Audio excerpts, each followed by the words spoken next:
Have you ever found yourself in the middle of a perfectly ordinary task? Maybe, washing the dishes, driving your car, or even just scrolling through emails during your lunch break?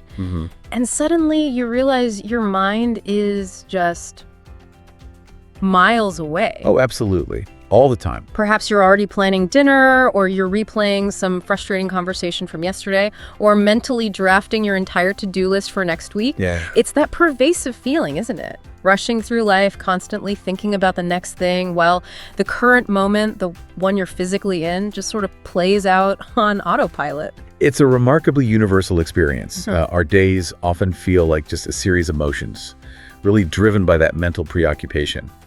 It leaves us feeling profoundly disconnected from the very moment our bodies are inhabiting. Yeah, disconnect. You're physically present, sure, but our consciousness is, always escaping somewhere else. Exactly. And that feeling, that pervasive mental busyness, is precisely what we're diving into today on the Deep Dive. We're going to explore a concept that, while it sounds deceptively simple, holds immense transformative power.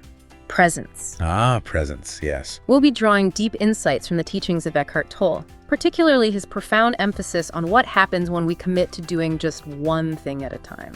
Such a simple idea, but so deep. Right. So our mission for this deep dive is to truly uncover how this seemingly basic idea can not only quiet that incessant mental noise that plagues so many of us, but also lead us to a deeper, more authentic sense of peace, meaning, and connection in our daily lives, even in the most mundane moments. This isn't about grand, sweeping life overhauls. It's about a subtle, yet incredibly powerful internal shift. And our journey today is rooted in a really fascinating exploration of Tolle's work, specifically a captivating discussion I found from Fondo do Inconsciente on YouTube. Oh, interesting. Yeah, it's a source that distills these powerful ideas with such clarity.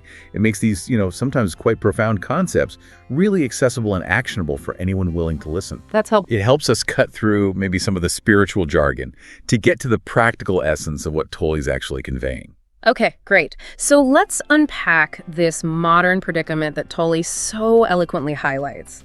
He describes it as what we're calling the mind's great escape. Good name for it. Yeah, it's this core idea that most of us are living our lives constantly chasing something grand, some significant event or achievement way off in the future. Right, always looking ahead. And in that relentless pursuit of wherever there is, we often completely forget that true transformation, true life, actually unfolds in the small, ordinary moments right here, right now. We often operate on what Tolle refers to as automatic, fundamentally disconnected from our own deepest selves. What's so striking in the source material is how vividly it illustrates this common pattern. Imagine a woman, for instance. Okay. She wakes up, prepares coffee, meticulously cleans her home, organizes her kids' bags for school, feeds the dog, and then heads off to work.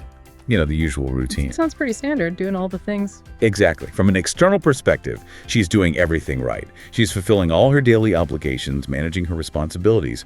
But the critical, often overlooked detail is that she's performing all these actions on automatic.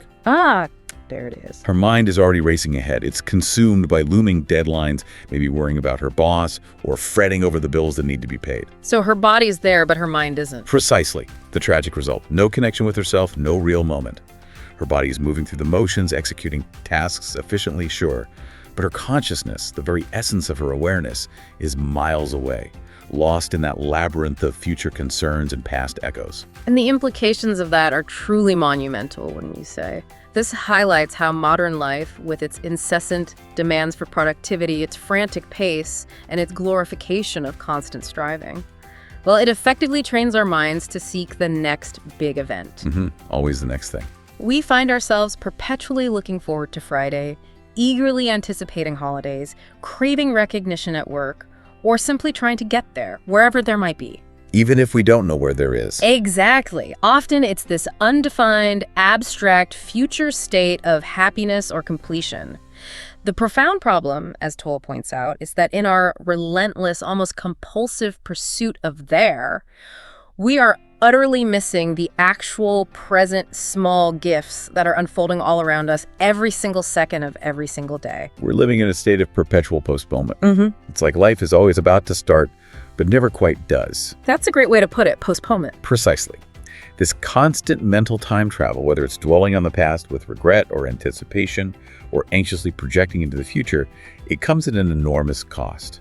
It robs us of presence. It robs us of connection. We lose unique, unrepeatable moments because we're simply not present enough to notice them, to fully experience them. The source material asks us to consider, how many times have you lost unique moments because you were distracted? Oh, wow. How many times did someone smile at you and you didn't see it? Nah. How many times did the wind touch your face and you didn't perceive it? Those aren't just rhetorical questions, are they? No, not at all. They're invitations to recognize the quiet tragedy of an unlived life, in a way.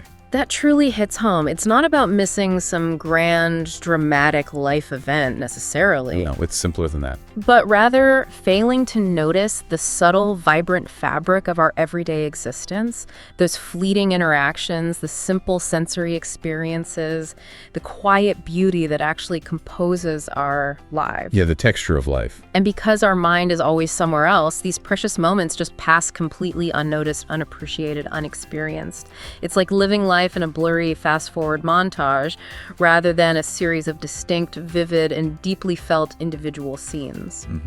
We're present in body, but absent in spirit. Yeah. If we connect this to the bigger picture, Yeah. it underscores the profound idea that a life lived largely in anticipation or retrospection is a life where the richness, the very essence of the present moment, is continually sacrificed. Right. We might be physically active, outwardly productive, but our consciousness is always escaping, leaving us with this persistent sense of unfulfillment or maybe a vague yearning, even amidst all our activity and achievement. Even when things are technically good.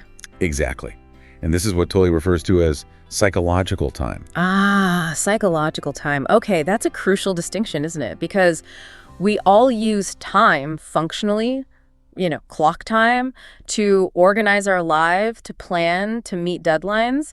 That's necessary. It is, and it's vital to clarify this point. Tolle isn't advocating for a complete disregard of schedules or planning, which would be, frankly, impractical. Right. We couldn't function. That's clock time. Knowing you need to be at work by 9 or planning a trip next month, setting a reminder for a task. Clock time is a necessary tool for navigating the material world. Okay. Psychological time, however, is when that functional clock time becomes a source of endless anxiety or regret or obsessive planning, pulling your consciousness away from the present moment. So it takes over. Yes. It's when your mind becomes the past or the future, rather than simply using the past or future as a reference point for practical action in the now. So it's the difference between using time as a tool and being completely consumed by it. And the problem is, this psychological time keeps us from the present, burying us either in the past filled with regret, guilt, nostalgia maybe, or anxiously projecting us into the future, constantly anticipating, planning, worrying. Exactly. It's what keeps us from the now. The secret, according to Tolle, is to stop this incessant mental journeying. Just stop it. You only have the now, he says, and it always arrives silent, simple, and full of miracles. When you really grasp this, it liberates us from the burdens of regret and anticipation, anchoring us to the only moment that truly exists. That sounds like such a relief. It is a profound relief when you realize that suffering isn't inherent in the present moment itself, but usually in the mind's resistance to it or projection onto it. Ah, the resistance. The now by itself is neutral. It's light, it's spacious, it's alive. It is the canvas upon which life unfolds, unburdened by all those mental overlays. That's a powerful shift in perspective. It means we can consciously choose to disengage from that relentless pursuit of future happiness or dwelling on past unhappiness, and instead sink deeply into the richness of the current moment, which is the only place true life is ever actually found. Which fittingly leads us right into our next section. Unpacking presence, the power of one thing at a time. Right. And this is where Tolle offers a solution that, in its simplicity, can feel almost too straightforward, maybe even obvious, yet it is incredibly profound. Okay. Presence isn't some esoteric magical state reserved only for enlightened masters meditating on mountaintops. Good to know. It's fundamentally about putting your total, undivided attention into a single action. As the source describes, this seems obvious, even banal. But Tolle unequivocally asserts that it is there that the secret lies. The secret's in the obvious thing. It's the point of access for everyone. Right here, right now. Okay, here's where it gets really interesting for me. What happens internally, like at a deeper level, when we truly commit to doing just one thing with total attention? What's the profound shift that actually occurs? Well, when we do this, the effects are often immediate and palpable.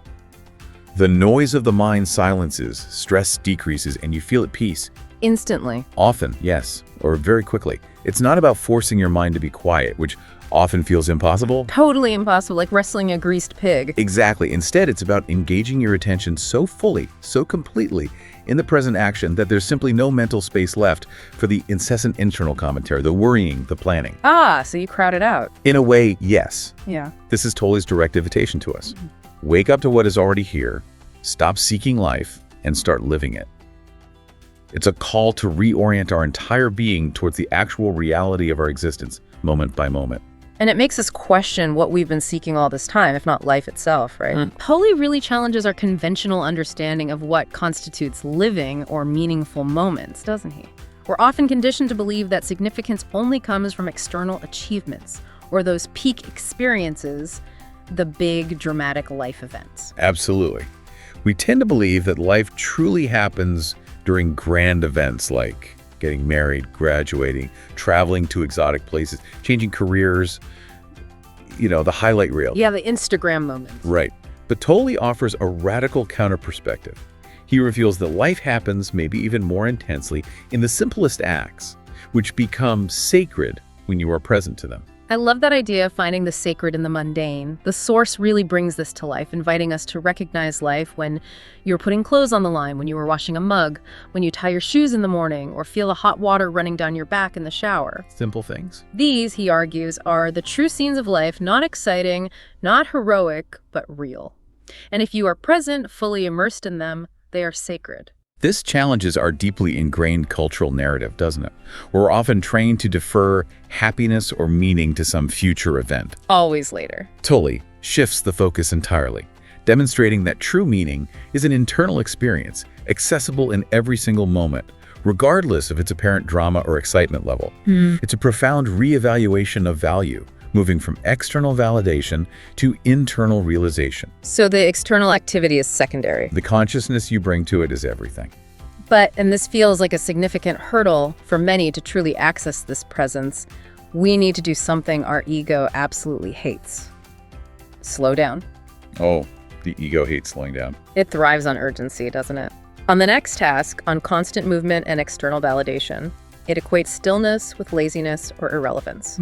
Presence, however, is always available, especially in the simplest tasks, but it demands a different pace, a different kind of attention. To illustrate this, let's revisit the example of the woman from earlier, the one rushing through her morning on automatic. Okay, the automatic woman. The Source vividly contrasts her hurried routine with a different approach.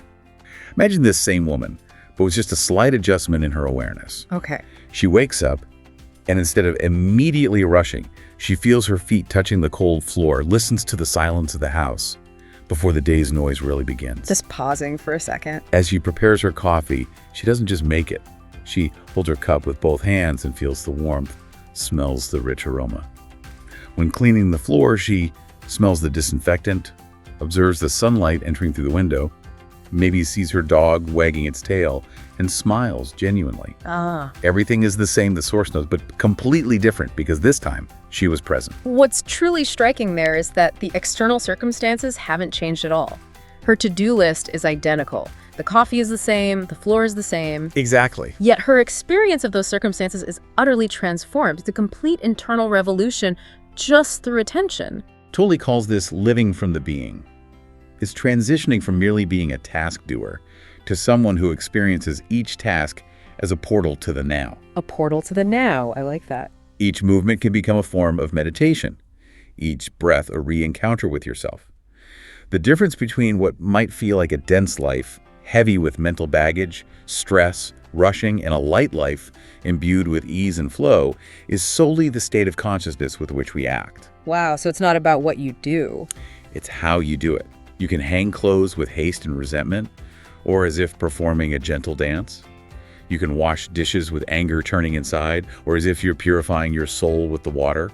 You can walk to work complaining mentally, or with attention to the sounds, the colors, the subtle sensations of your body moving. This conscious choice in how you approach each moment is the core of Tolle's teaching. And it's a profound liberation from that burden of psychological time we talked about earlier. Absolutely, it anchors you. It's the difference between being dragged through life by your mind constantly pulled back and forth, and gently sailing through it, fully aware. And for many, especially in our modern hyperstimulated world, this concept of single-pointed presence might still feel a bit abstract or even difficult to maintain consistently. Oh, it is. It requires practice. So what's the next layer of understanding here? How do we deepen this? Well, this naturally brings us to an even deeper concept that Tolle introduces, beyond doing consciousness of consciousness. Okay, that sounds layered. It is. This isn't just about paying attention to what you're doing. It's about observing your own attention, about becoming the silent witness to your own awareness. This sounds incredibly nuanced. Paying attention to attention. Could you elaborate on what that truly means in practice? How does one observe who is paying attention? It's a profound, yet actually quite direct shift in perspective. It's about taking a mental step back and becoming aware of the awareness itself. You become a silent witness to yourself. You're still engaged in the activity, you're still doing whatever you're doing, but you are simultaneously conscious of doing, and even more profoundly, conscious of yourself while doing. Right. This seeing, this heightened self-awareness, changes everything. Tolle calls it consciousness of consciousness. It's like waking up within the dream of daily life, realizing you are the dreamer and the awareness watching the dream. So it's like being both the actor on the stage and the audience watching the play simultaneously. That's a great analogy. Or the painter and the observer of the painting. Precisely. Precisely. To make this clear, let's revisit an illustrative story, building on our earlier example of the man rushing in the morning. Okay, the hurried man. So imagine his usual morning. He wakes up, rushes to brush his teeth, showers quickly, spills coffee on his shirt, curses under his breath maybe, and rushes out the door. All this happens in a disconnected blur, his mind already consumed by his 10 a.m. meeting or a looming bill. Been there. No presence, just reaction and mental projection. Exactly. Now, consider the same man, but with this additional layer of awareness.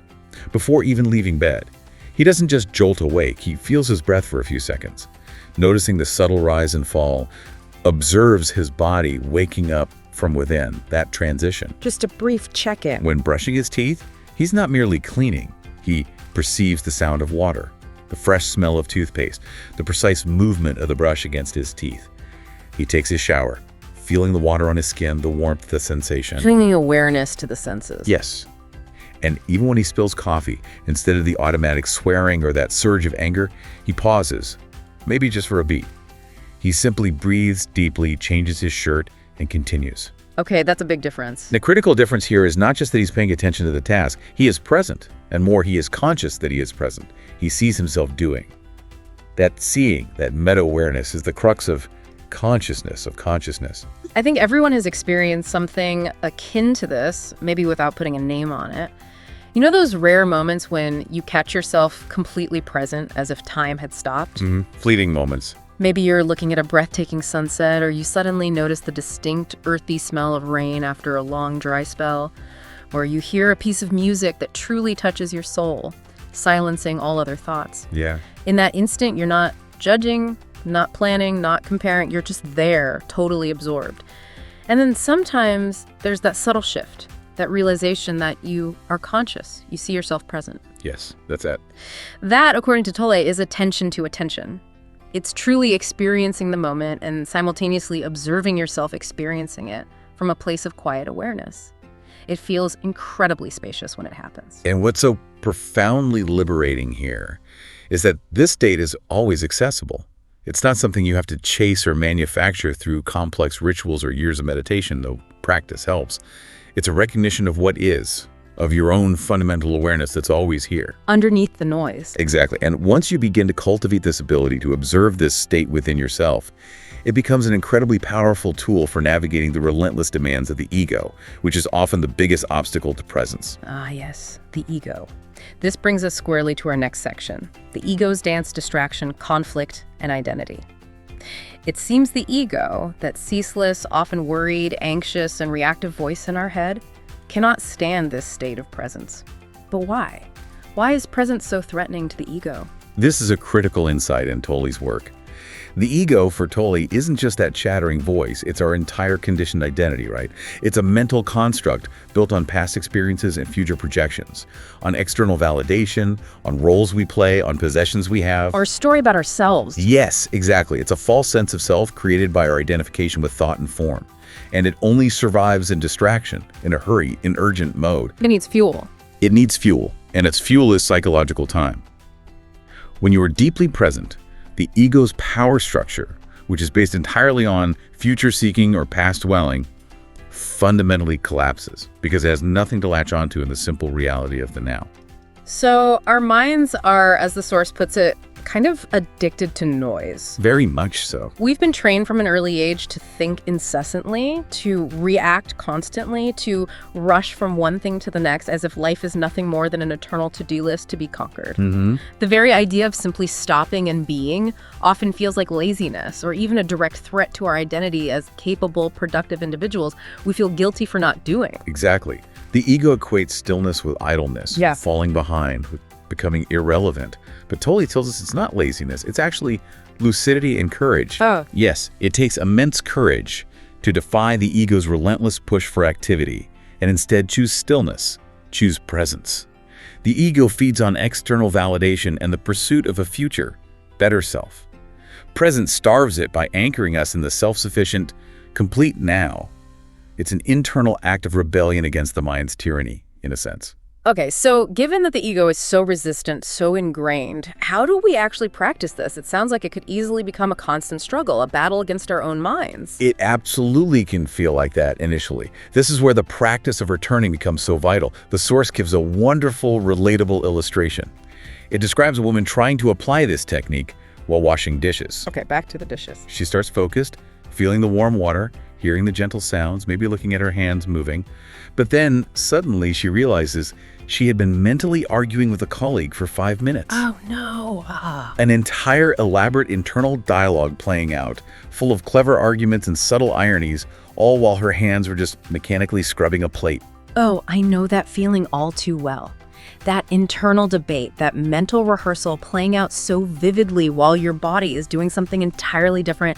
It's like having a second parallel life happening inside your head all the time. Exactly. It's so common. But her response in the story is key. She laughed, breathed, and returned. Laughed at herself. Yes, a gentle laugh. This returning to presence every time the mind escapes is not a failure. It's precisely part of the process. The mind will escape, it will pull you back to old patterns, dredge up memories, suggest worries. That's its nature. So don't beat yourself up about it. No. And you just need to do one thing. Notice without guilt, without fighting the thoughts. Just notice and return again and again. Yeah. It's like gently, kindly calling a wandering puppy back to you. Not scolding it, but simply redirecting its attention, patiently, over and over. What's so fascinating about this practice is how what once seemed like a boring task, like washing dishes, can truly transform into a living experience. Cleaning the house can become a form of meditation. Driving in traffic can evolve into a breathing exercise. Even just cutting vegetables can become an art form, a mindful practice. Absolutely. It's not about becoming Zen all the time in some ideal, unachievable state. I mean, it sounds exhausting anyway. Right. It's about becoming conscious, moment by moment, as often as you remember. And as you embrace this, the ripple effects extend far beyond just your internal state. They touch everything. How so? Well, as you begin to change your internal relationship with the present moment, your external relationships inevitably change too.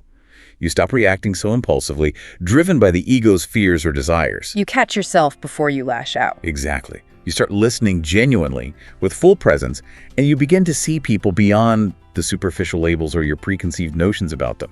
You quite literally take the steering wheel of your own life, moving out of that reactive autopilot that so often governs our interactions with others. And it doesn't require some grand traumatic effort either, does it? It sounds like it's often just a second of pause, a more conscious breath, a simple, oops, where's my attention now? That's often all it takes. And in that micro moment, you return. You return to your inner home, to yourself, and that subtle shift resonates outwards. And this quiet internal revolution profoundly impacts how we interact with others, especially in moments of disagreement or conflict. This brings us to another key aspect of the ego's dance, its role in ego and opinions. The trap of identification. Ah, this is a big one. Have you ever noticed how some conversations can escalate incredibly fast, seemingly out of nowhere? Someone simply disagrees with your opinion, maybe about politics or religion, or even just a movie. Oh, absolutely. And suddenly it feels like a personal attack, a challenge to your very identity. Like a fire ignites inside you. Your body tenses, your face gets hot maybe, and before you know it, you're arguing as if your very life is on the line, defending your viewpoint with this fervent intensity. But when you step back later, maybe you realize, was it really my life at stake? Probably not. Well, according to Eckhart Tolle, what's happening in those moments is very common and deeply ingrained. The ego has taken control. The ego steps in. When the ego takes over, it makes it seem as though you are what you think. Your thoughts are your identity. So if someone questions your opinion, it feels like they are questioning you. Your very being. If someone doesn't agree with your worldview, it feels like they're denying your worth, invalidating your entire existence in that moment. And then the destructive cycle begins. Defense, attack, wounded pride, resentment. All because Without realizing it, you've identified with a thought. You've confused yourself with an idea. This, Tolle tells us, is a profound trap of the human mind. So we're essentially building our entire identity, our sense of who we are on our thoughts and opinions, and that makes us incredibly fragile, incredibly vulnerable. Exactly. If someone challenges those thoughts, it feels like an existential threat, rather than just a difference of perspective or maybe even useful feedback. Precisely. Tolle reminds us that the problem isn't in having ideas, beliefs, or opinions. We all do. Right. And they're useful for navigating the world. We need them. Right. The problem is in using those ideas as the foundation of our identity. When you believe I am what I think, you automatically create separation. If I am this thought, then anyone who thinks differently is the opposite of me, and therefore potentially my opponent, my enemy even.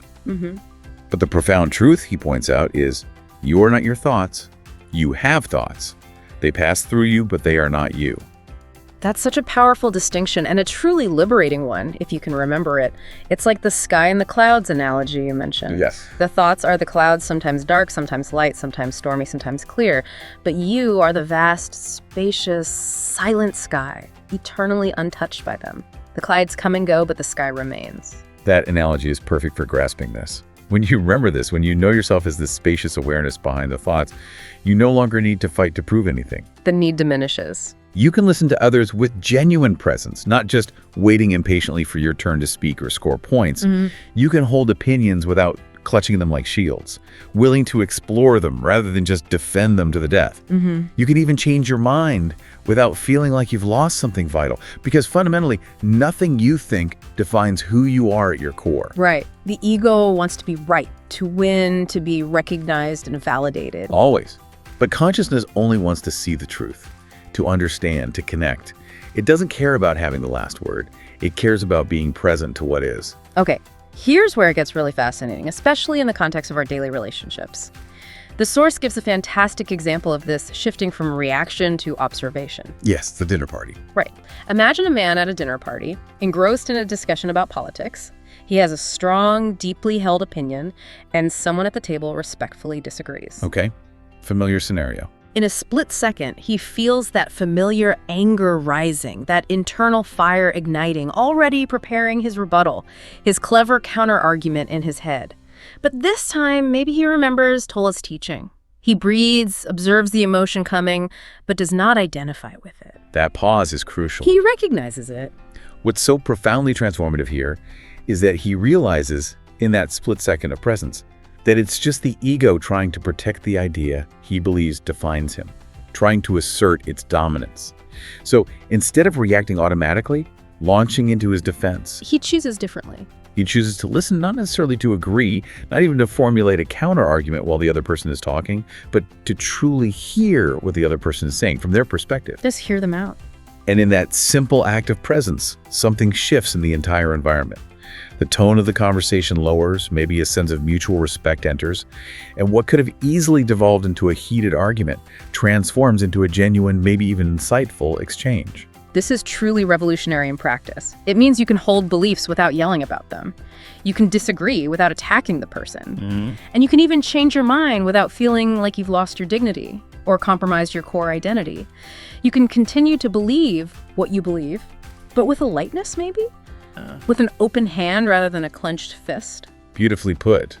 The ego needs conflict to feed itself, to affirm its separate existence.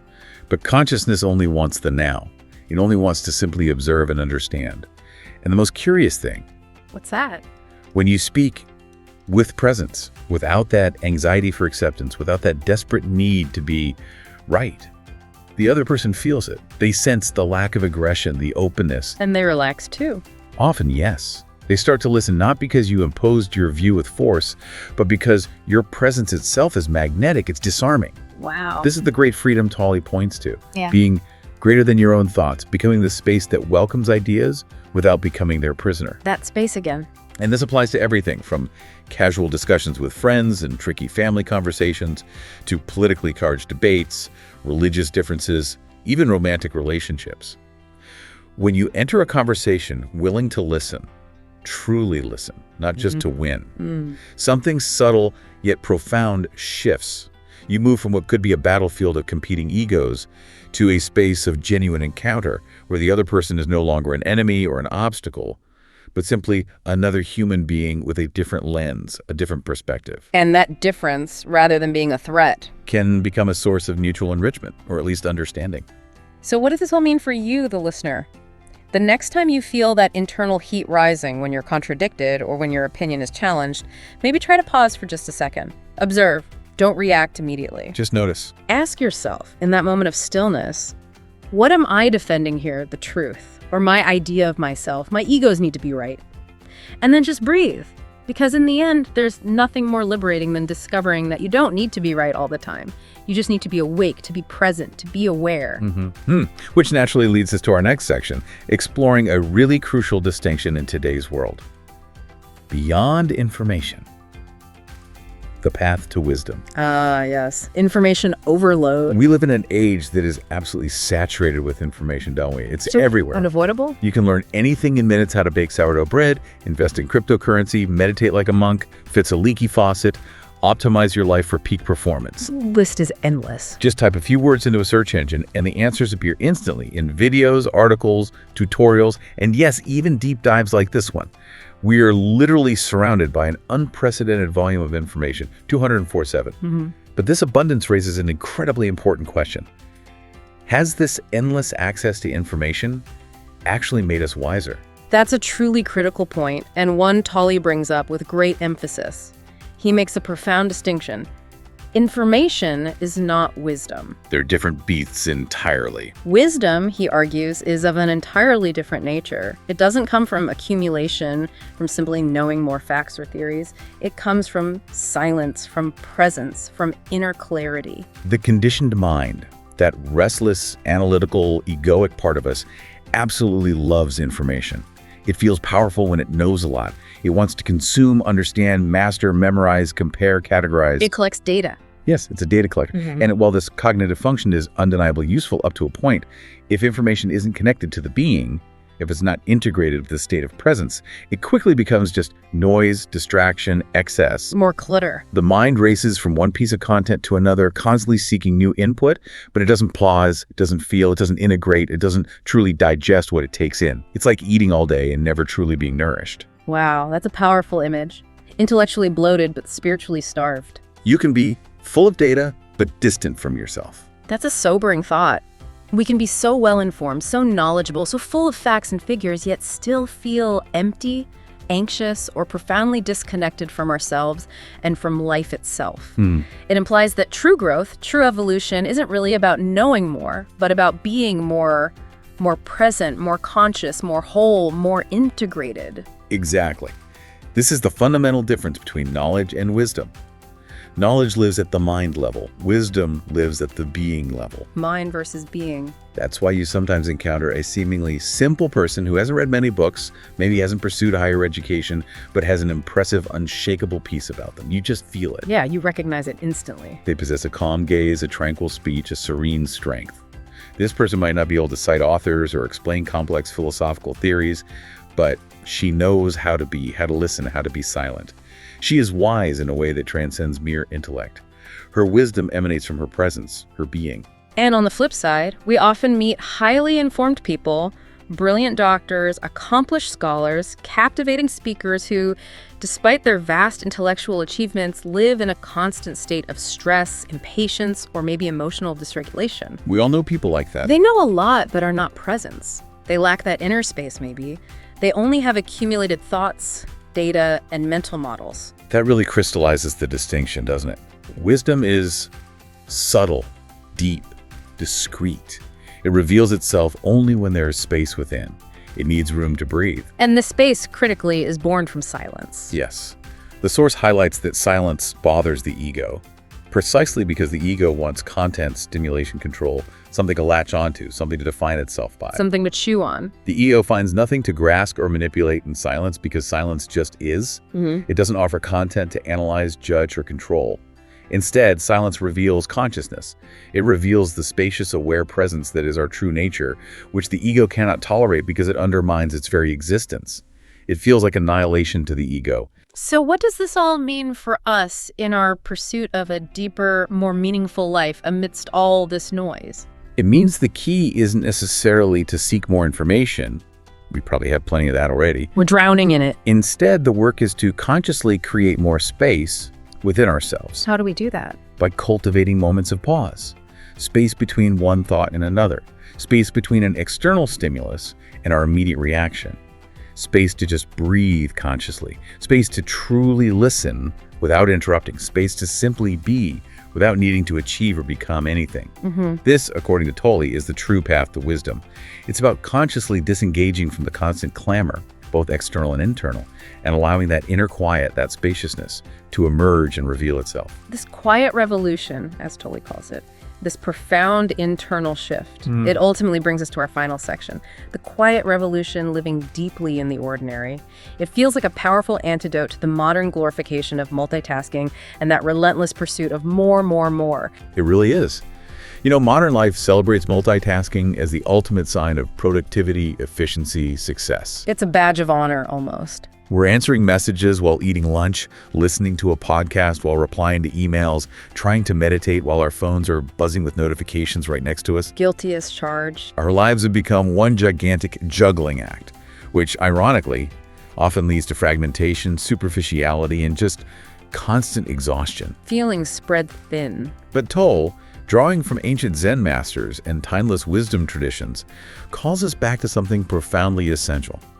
Do one thing at a time. Just one. Just one. This wisdom, while seemingly almost too simple, even quaint, for our complex, hyper-connected modern minds, holds immense depth and power. Oh, so?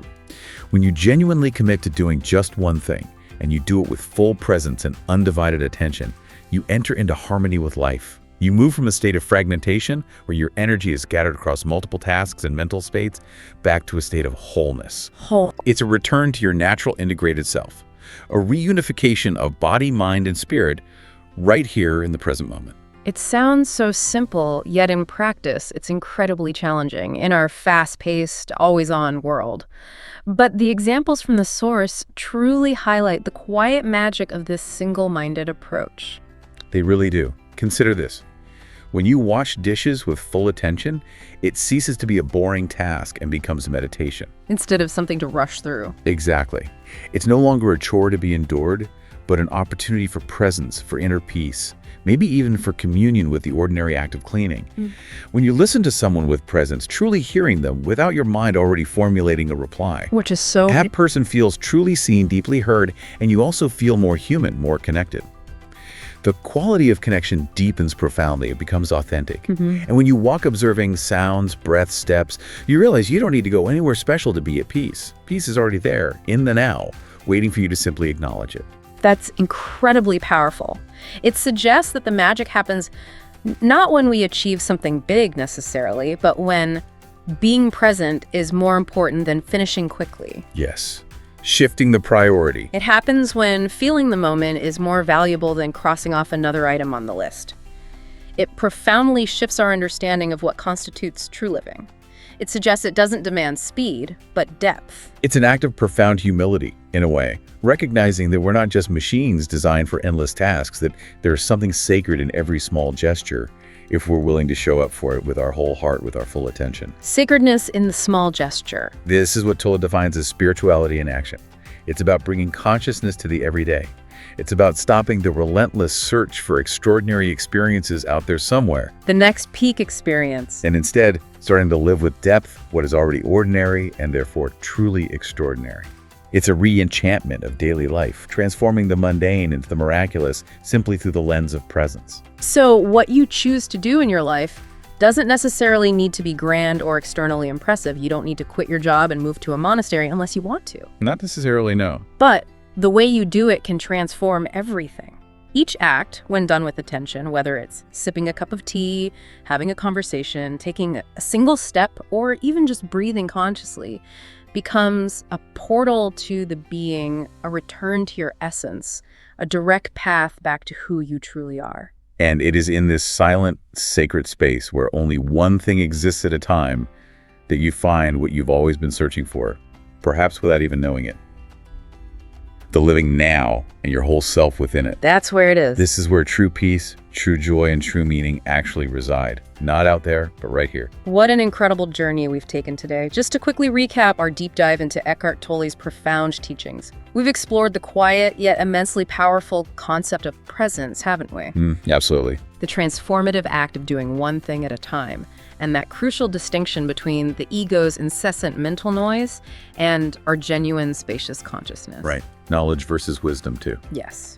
We've also illuminated the difference between mere information and true wisdom, and how we can actually cultivate that wisdom through inner silence and creating space. It's truly a silent revolution unfolding moment by moment within your own consciousness. It's an invitation, really, not a command. An invitation to integrate these powerful ideas into your daily life, starting with the smallest, most unremarkable moments. Because that's precisely where the most profound and lasting shifts often begin. Absolutely. So the next time you find yourself rushing or multitasking, perhaps caught in that mental whirlwind, maybe pause for just a moment Such a breath. and ask yourself, am I simply trying to get through life, just ticking off the boxes, getting things done? Or am I truly living this moment fully and consciously? Because perhaps the most profound secret isn't found out there in the grand adventures or the big achievements, but right here in the quiet, living miracle of now.